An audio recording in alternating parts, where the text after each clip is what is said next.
Okay, very good. So I've had the pleasure to speak with Stephen Hua. He's a founder and director of Classical Tai Chi. He's a master Tai Chi practitioner and teacher that is known for his generosity, for the quality and the in-depth approach that he has brought to his teaching and to Tai Chi.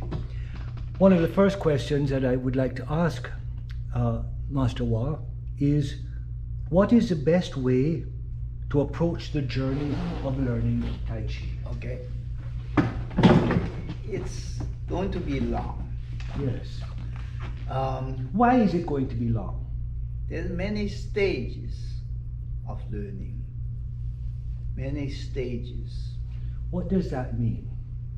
Well, because we are teaching people to do things which they are normally not used to do.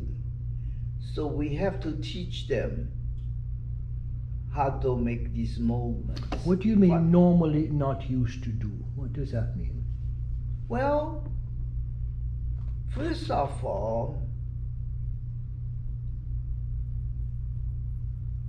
to do the Tai Chi correctly, you have to discipline yourself, internally, to do certain things which normally you don't do it. Normal people movements are sloppy, without thinking and without specifics. So when you teach this Tai Chi, then the discipline comes in. So that is difficult, the kind of discipline. We're not talking so much about mental discipline only, we're talking about the discipline of the body. Yeah, body movements. Well, it's also really teach one using mental to control their body too. In other words, your body had to listen to your command and do specific things, which normal people don't demand that kind of the movement, the body listen to the mind. So to begin Tai Chi, especially when one is older, there must be the realization that there is a lot of work to do to discipline, to change the body to become suitable for Tai Chi. Is that Yeah, correct? True. You have disciplined body to do, but mainly in a broader sense, you really have to. The body will listen to your command.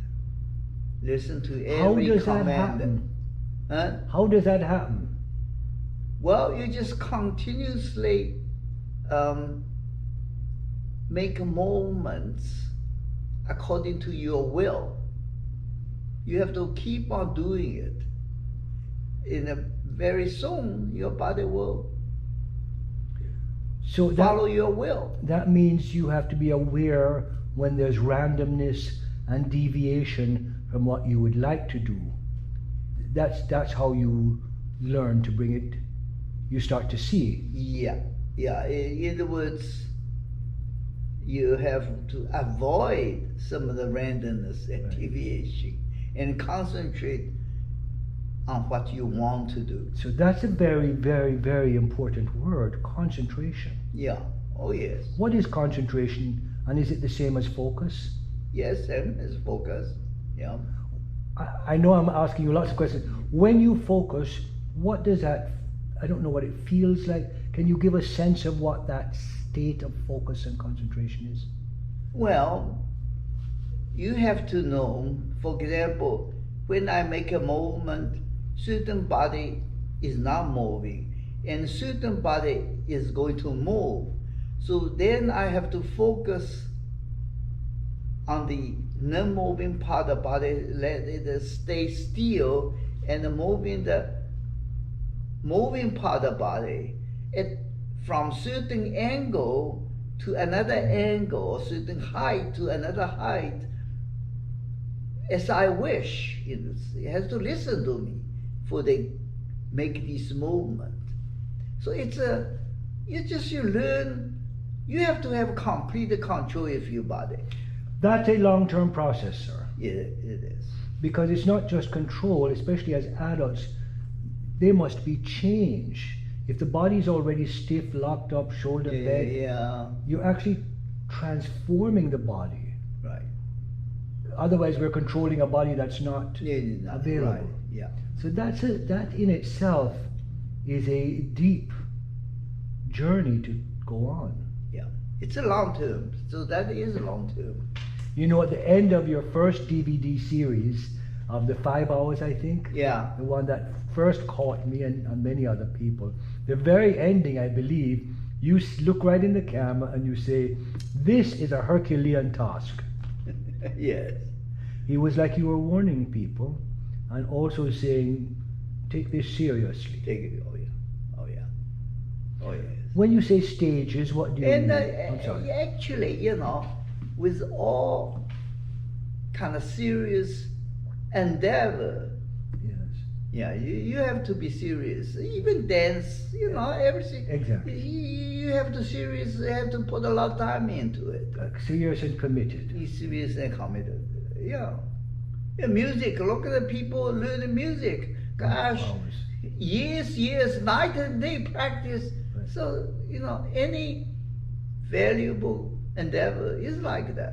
Can I ask you, does the feedback from the body, is it fair to say that the body also is the teacher?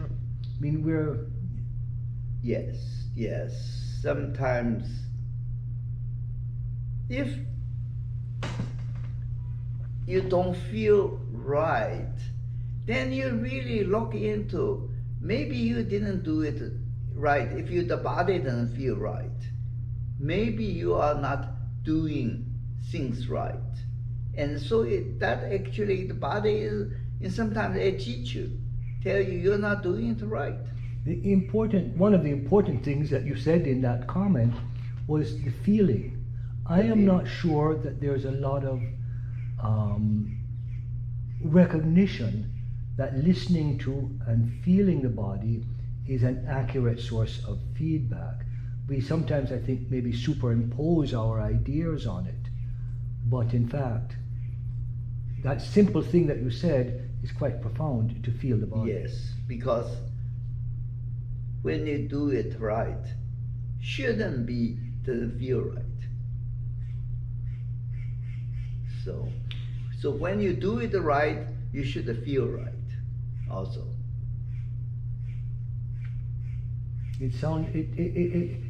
I'm listening and it sounds like such a simple statement, but behind that is a tremendous depth of what I almost want to say humility, and learning without preconceived ideas of what you're supposed to learn. Yeah. You talked about stages. Would you say something more about Okay.